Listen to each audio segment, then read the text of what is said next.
días a todas y a todos. Una alegría de estar junto a ustedes en este 24º domingo durante el año que vamos a comenzar en el nombre del Padre, del Hijo y del Espíritu Santo.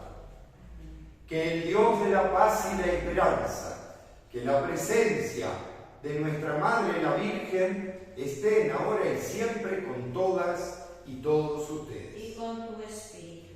Delante de Dios y de la Virgen vamos a pedir perdón. Porque muchas veces no sabemos cargar con nuestra cruz. Señor, ten piedad. Señor, ten piedad. Porque muchas veces no te reconocemos en el hermano. Cristo, ten piedad. Cristo, ten piedad. Porque tú nos llamas a amar al que no nos ama. Señor, ten piedad. Señor, ten piedad. Y Dios, que es tan grande, tan lleno de misericordia, tenga esa misericordia con nosotros. Perdone nuestros pecados para que así algún día nos lleve a la vida eterna. Amén. Oremos. Señor Dios, creador y soberano de todas las cosas, vuelve a nosotros tus ojos y concede que te sirvamos de todo corazón, para que experimentemos el efecto de tu misericordia, por nuestro Señor Jesucristo, tu Hijo, que siendo Dios, vive y reina contigo en la unidad del Espíritu Santo, por los siglos de los siglos. Amén.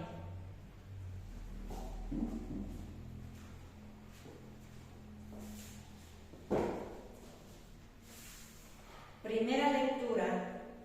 El profeta Isaías prefigura los sufrimientos que debía padecer el Mesías, el siervo de Dios, que lleva sobre sí los pecados del pueblo.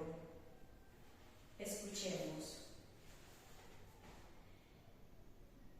Del libro del profeta Isaías. En aquel entonces dijo Isaías: el Señor Dios me ha hecho oír sus palabras, y no he opuesto resistencia, ni me he echado para atrás. Ofrecí la espalda a los que me golpeaban, la mejilla a los que me tiraban de la barba.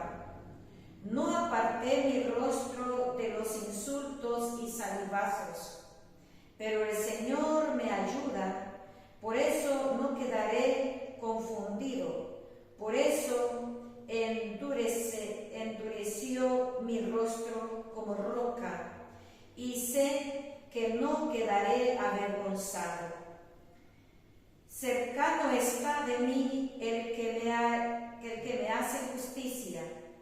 ¿Quién luchará contra mí? ¿Quién es mi adversario?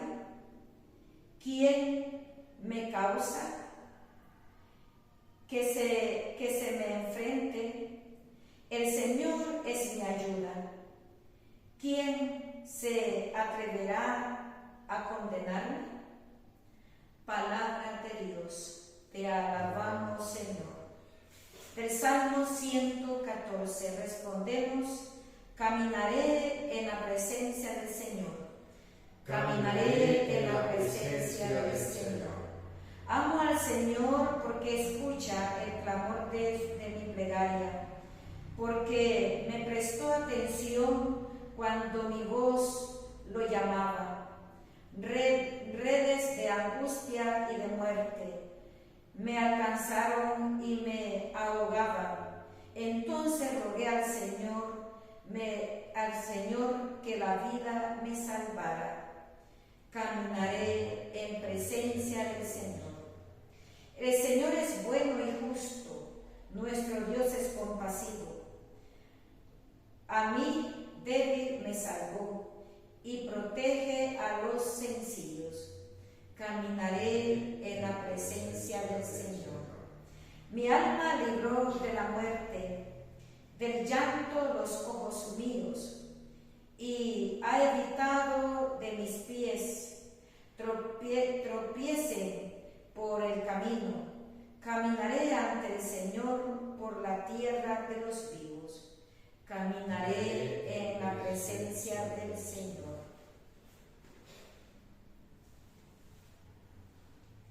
De la segunda lectura del apóstol Santiago.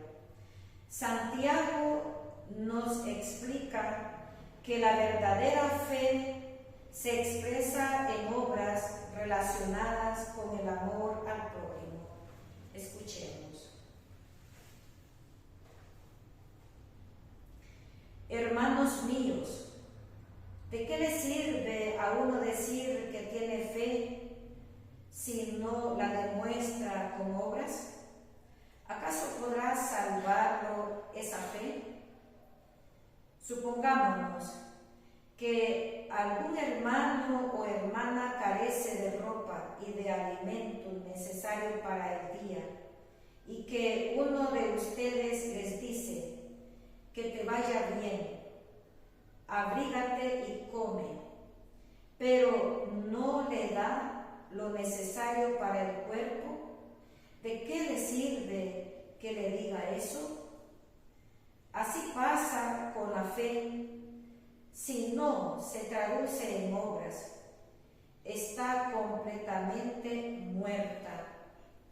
Quizá alguien podría decir: tú tienes fe y yo tengo obras. A ver cómo, sin obras, me demuestras tu fe. Yo, en cambio, con mis obras te demostraré mi fe. Palabra de Dios. Te alabamos, Señor. En el Evangelio de San Marcos, Jesús anuncia que Él es un Salvador supliente y pide a sus seguidores que lo sigan con abnegación. Escuchemos. Que el Señor esté con todas y todos ustedes. Y con tu espíritu. Lectura del Santo Evangelio según San Marcos. Gloria a ti, Señor. En aquel tiempo, Jesús y sus discípulos se dirigieron a los poblados de Cesarea de Filipo. Por el camino les hizo esta pregunta: ¿quién dice la gente que soy yo? Ellos le contestaron: algunos dicen que eres Juan el Bautista, otros que Elías y otros que alguno de los profetas. Entonces él le preguntó: ¿y ustedes quién dicen que soy yo? Pedro le respondió: tú eres el Mesías. Y él le ordenó que no se lo dijeran a nadie. Luego se puso a explicarle que era necesario que el Hijo del Hombre padeciera mucho, que fuera rechazado por los ancianos, los sumos sacerdotes y los escribas, que fuera entregado a la muerte y resucitara al tercer día. Todo esto lo dijo con entera claridad. Entonces Pedro se lo llevó aparte y trataba de disuadirlo. Jesús se volvió y, mirando a sus discípulos, reprendió a Pedro con estas palabras: apártate de mí, Satanás, porque tú no juzgas según Dios, sino según los hombres. Después llamó a la multitud y a sus discípulos y les dijo: el que quiera venir conmigo, que renuncie a sí mismo, que cargue con su cruz y que me siga. Pues el que quiera salvar su vida, la perderá. Pero el que pierda su vida por mí y por el Evangelio, la salvará. palabra del Señor. Gloria a ti, Señor Jesús. Indudablemente el tema de hoy es la pregunta de Jesús. ¿Quién dice la gente que soy yo? En realidad tenemos que decir que en el Evangelio de Marcos está partido en dos partes. La primera parte que comienza dándole el título de Jesús el Mesías, pero en esta primera parte hace todos los milagros, demuestra quién es Él, digamos, a la multitud, pero en esta segunda parte, en la mitad del Evangelio, que es el capítulo 8, porque tiene 16 capítulos, la cosa cambia. De acá en adelante, a través de la pregunta, ¿quién dice la gente que soy yo?, Él quiere que vean qué entendieron de Él, qué maduraron con Él. Y se lo pregunta a aquellos que estuvieron cerca de Él todo el tiempo. Y entonces le dice, ¿qué dice la gente? Bueno, que sos el Mesías, que sos Juan el Bautista, o Elías, o otro profeta. Pero ustedes que vivieron conmigo, ustedes que me vieron hacer los milagros, ¿quién dice que soy? Y entonces Pedro, tomando la palabra en nombre de los demás, dice, tú eres el Mesías, el Hijo de Dios. O sea, lo reconoce como el Mesías, el que debía venir al mundo. No obstante, acá el tema, ¿cuál es? Justamente que cambia el sentido del Evangelio. ¿Qué tipo de Mesías están esperando y tienen en su cabeza o en su corazón? Y uno dice, ¿por qué? Porque claro, la mayoría de los judíos esperaban un Mesías político, un Mesías rey que libere al pueblo de Israel de la opresión de los romanos y que dé triunfo y que el reinado de Jerusalén sea poderoso. La mayoría pensaba eso. Vemos que Pedro parece que también, y los discípulos también. Otros pensaban que el Mesías iba a ser como un sacerdote, otros pensaban que iba a ser un grupo de Mesías. En realidad es cierto que en la esperanza, que tiene mucho que ver con el profeta Isaías. ¿Por qué? Porque el profeta Isaías anuncia el Mesías. Y tú, Belén, que no eres la más pequeña de las aldeas de Efratá, pero de ti nacerá el Salvador. Y entonces, indudablemente el pueblo estaba a la expectativa de un Mesías. Pero, acá está el tema, la idea del Mesías no era el Mesías que era Jesús. Ahí está. Por eso es que en esa primera parte del Evangelio demuestra que Él es el Mesías. Pero en esta segunda parte, ¿qué tipo de Mesías es Jesús? Que, acá está el tema, no es el tipo de Mesías que esperaban. Es el Mesías que Dios manda. Es el Mesías que cambia la historia humana. Pero no precisamente el Mesías que esperaba. Por eso, directamente, él se da cuenta qué es lo que le espera.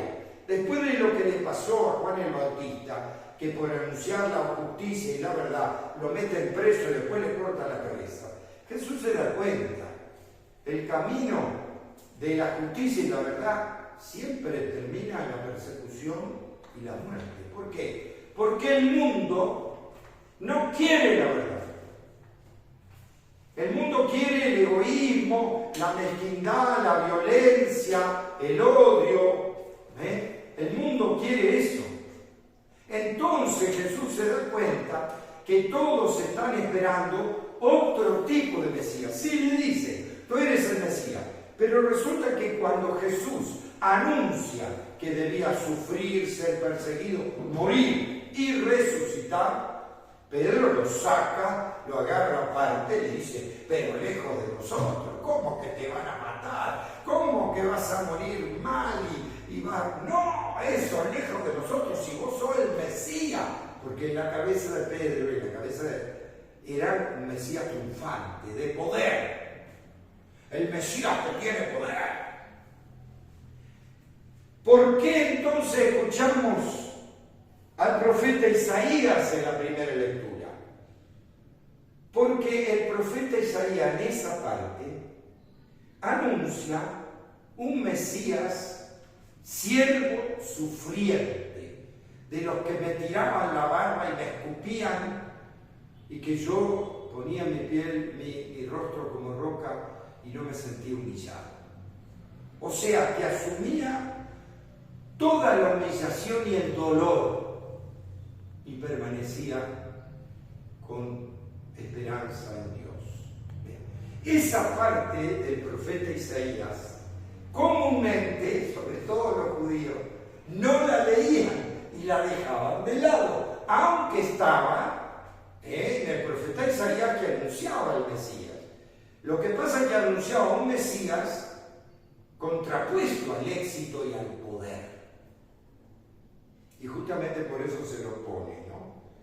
El siervo sufriente de Isaías, y se pone, ¿quién dice la gente que soy yo? Y tú eres el Mesías. Y él pide que no se lo digan a nadie, no lo pide por humildad. Lo que pasa es que él mismo, Jesús, nunca quiso que le dijeran el Mesías. ¿Por qué? Porque sabía que la idea del Mesías que tenían no era la forma de Mesías que era él, la forma de Mesías que anunciaba a Dios. ¿Bien? Siempre era anunciado como el gran triunfador, el que tenía poder, el que sometía a los demás, y ese no era el camino de Dios. Desde la pobreza del pesebre de Belén hasta la cruz, ese es el camino del Mesías. Por eso es que primero llama eso, dice apártate de mí. ¿Y por qué? Porque son tropiezos, porque eso es cosa de los hombres, no de Dios. Los hombres que no trascienden y que quieren el poder acá, y por eso toman la violencia, el odio, la codicia. ¿Por qué? Porque piensan en acá, no piensan en más allá, en el reino eterno. No piensan en las cosas de Dios, en una palabra. Y por eso le dice a Pedro, que confundido, se lo dice enfrente de los demás, como que dejándolo mal, pero los demás también pensarían lo mismo. Y al contrario, después de eso, llama a la multitud y le dice claramente, el que no carga su cruz y me sigue, no es digno, porque quiere ganar su vida, la pierde. Y el que pierda su vida por mí, la gana para la vida eterna. Esto es una contraposición a lo que ellas pensaban del Mesías. Porque el Mesías se tenía que salvar, y él no estaba hablando que se iba a salvar, estaba hablando de que iba a morir, pero que al tercer día iba a resucitar. Pero eso todavía no se elaboraba, digamos, sobre todo en la fe judía. Algunos creían en la resurrección y algunos no. Pero más allá de eso, la imagen de Mesías siempre tenía que ser triunfante y nunca un fracaso humano, como de hecho fue la cruz. La cruz fue un fracaso humano. Y dice, el que no carga su cruz y me sigue. Ahora es un dicho que a nosotros no nos provoca nada, pero en la gente de aquella época, la cruz era una manera maldita de morir. Era la peor manera. Y Jesús lo dijo, mire, el que no carga su cruz, o sea, el que no asume una muerte maldita. ¿Pero qué está diciendo? Por eso es que la gente, en esta segunda parte del Evangelio, se le empiezan a ir. Porque esto que decía es muy duro. ¿Cómo? ¿Que tenemos que morir? ¿Cómo? No, tenemos que triunfar. Y uno dice, bueno, este es el lenguaje. ¿Y el mensaje cuál es? Miren, han pasado más de 2000 años y nosotros nos tendríamos que preguntar lo que nos pregunta Jesús. ¿Quién soy yo? Y uno dice, el Mesías, el Hijo de Dios. Sí, pero ¿qué es para vos ser el Mesías, el Hijo de Dios? Tener triunfo, tener éxito, poder. Y en el fondo, en el cerebro nuestro, siempre está eso. Siempre decimos, tenemos que triunfar, tenemos que tener poder. Desgraciadamente, a veces hasta la Iglesia tomó ese camino de la violencia. Miremos la Edad Media, donde quisieron hacer la cristiandad, con el arco y la espada, matando gente. No tiene nada que ver con el Evangelio de Jesús eso. Pero claro, fíjense, Pedro, en la noche cuando lo detiene, saca la espada, le corta la oreja. ¿Por qué? Porque ahora empezamos a hacer el reino de Dios. Ahora, ¿cómo? Cortándole la cabeza a los demás. Ese no es el camino de Dios. Ese no es. Ahí está la cosa.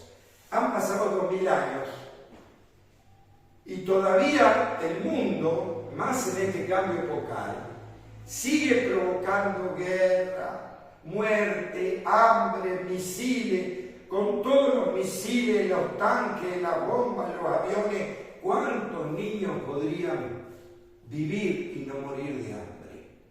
Millones de niños. Pero no hay plata para el hambre del mundo. Pero para la guerra sí. Para el poder, a ver quién invade a quién mata a quién, cuántos miles mueren. Para eso sí hay plata. Y vamos a seguir haciendo la guerra.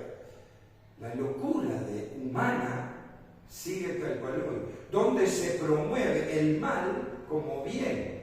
Donde se promueve la mentira y dice 1000 veces una mentira, la gente se la cree como que es verdad.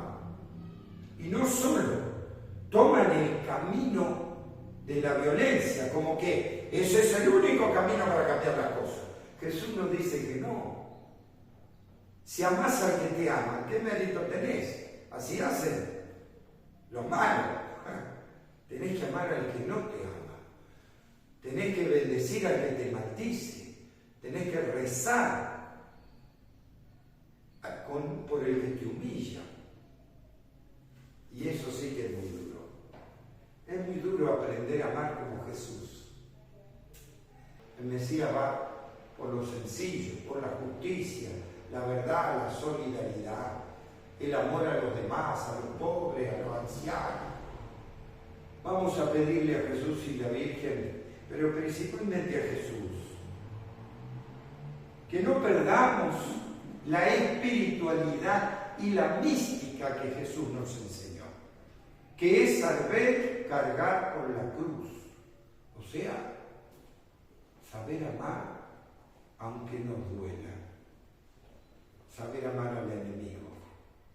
Vamos a pedirle a Jesús y la Virgen no perder el rumbo de este Mesías que nos enseña a amar.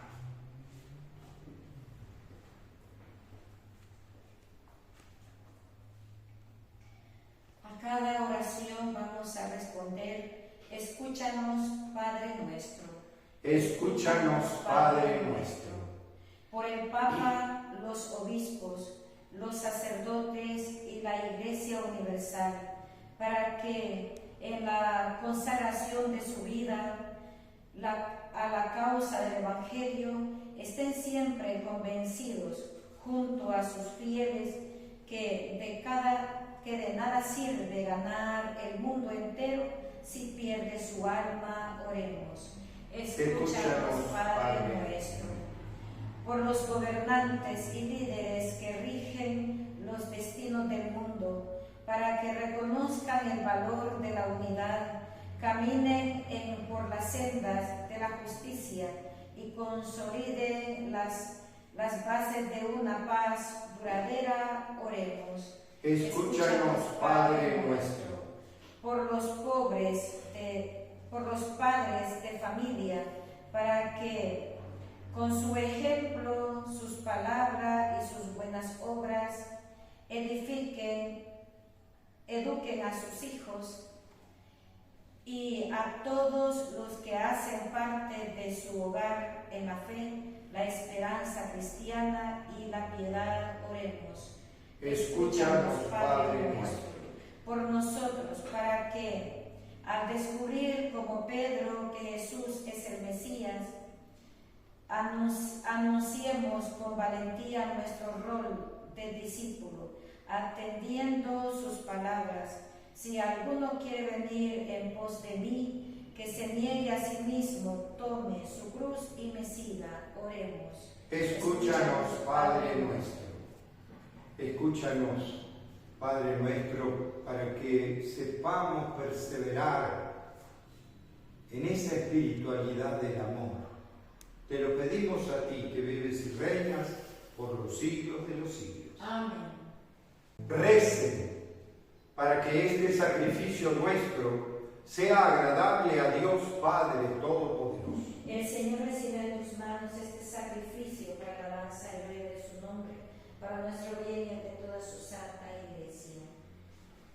Sé propicio, Señor, a nuestras plegarias y acepta benignamente estas ofrendas de tus hijos, para que aquello que cada uno ofrece en tu honor se aproveche a todos para su salvación. Por Jesucristo nuestro Señor. Amén. Que el Señor esté con todas y todos ustedes. Y con tu espíritu. Levantemos el corazón. Lo tenemos levantado hacia el Señor. Demos gracias al Señor nuestro Dios. Es justo y necesario. En verdad es justo y necesario en nuestro deber y salvación darte gracias, Padre Santo, siempre y en todo lugar, por Jesucristo, tu Hijo amado. Por Él, que es tu palabra, hiciste todas las cosas. Tú nos lo enviaste para que, hecho hombre por obra del Espíritu Santo y nacido de María la Virgen, fuera nuestro Salvador y Redentor. Y Él, en cumplimiento de tu voluntad, para destruir la muerte y manifestar la resurrección, extendió sus brazos en la cruz y así adquirió para ti un pueblo santo. Por eso con los ángeles y santos cantamos diciendo sin cesar: Santo,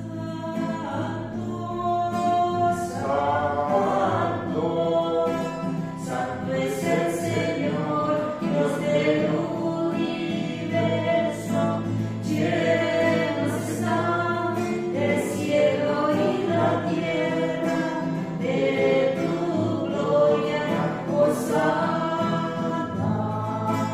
Hosana, Hosana, Hosana en el cielo, Hosana,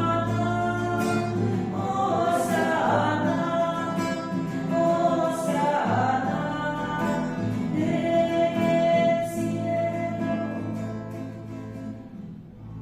Santo eres en verdad, Señor, fuente de toda santidad. Por eso te pedimos que santifiques estos dones con la efusión de tu Espíritu, de manera que se conviertan para nosotros en el cuerpo y la sangre de Jesús, Hijo tuyo y hermano nuestro. Porque Él mismo, aquella noche antes de morir, mientras estaba a la mesa, tomó pan, te dio gracias, lo partió y se lo dio a sus discípulos diciendo: tomen y coman todos de él, porque esto es mi cuerpo, que será entregado por ustedes. Señor mío, Dios mío.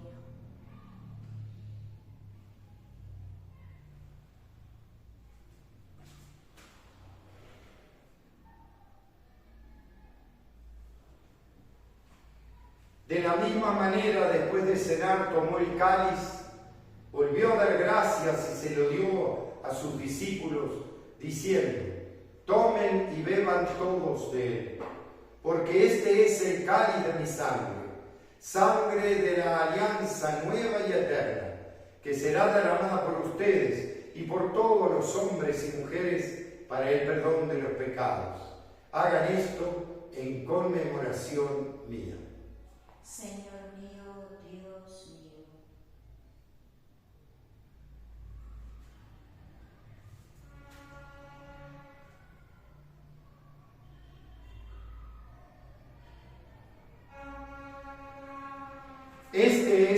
el misterio de la fe. Anunciamos tu muerte, proclamamos tu resurrección. Ven, Señor Jesús. Por eso, Padre Santo, al celebrar ahora el memorial de la muerte y la resurrección de Jesús, te ofrecemos el pan de vida y el cáliz de salvación. Y te damos gracias porque nos haces dignos de servirte en tu presencia. Te pedimos humildemente que el Espíritu Santo congregue en la unidad a cuantos participamos del cuerpo y sangre de Cristo. Acuérdate, Señor, de tu Iglesia, extendida por toda la tierra, y con el Papa Francisco, con nuestros obispos y todos los pastores que cuidan de tu pueblo, llévala a su perfección por el amor. Acuérdate también de nuestros hermanos y hermanas que murieron, de todos los que han muerto en tu misericordia, admítelos a contemplar la luz de tu reino. Ten misericordia de todos nosotros, y así con María la Virgen, Madre de Dios, y de los apóstoles y cuantos vivieron en tu amistad a través de los tiempos, merezcamos por tu Hijo Jesús compartir la vida eterna y cantar tus alabanzas. Por Cristo, con Él y en Él, a ti Dios, Padre omnipotente, en la unidad del Espíritu Santo, todo honor y toda gloria por los siglos de los siglos. Amén. Con una gran confianza, recemos a nuestro Padre del cielo, diciendo: Padre nuestro que estás en el cielo, santificado sea tu nombre. Venga a nosotros tu reino.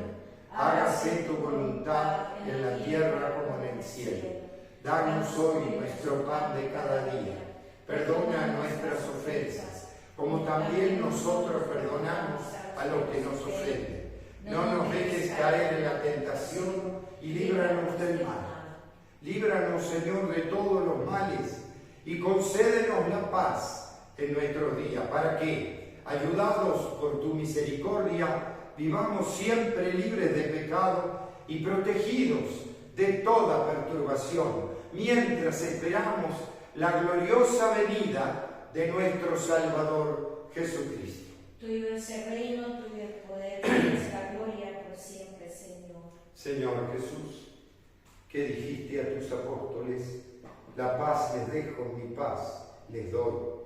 No tengas en cuenta nuestros pecados, sino la fe de tu Iglesia. Conforme a tu palabra, concede la paz y la unidad. Tú que vives y reinas por los siglos de los siglos. Amén.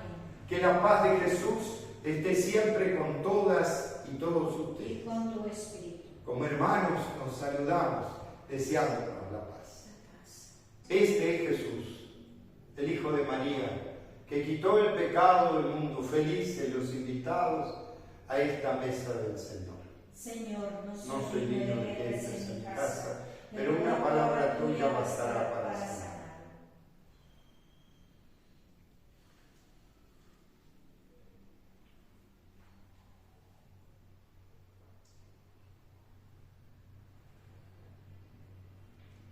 Señor Dios, qué preciosa es tu misericordia.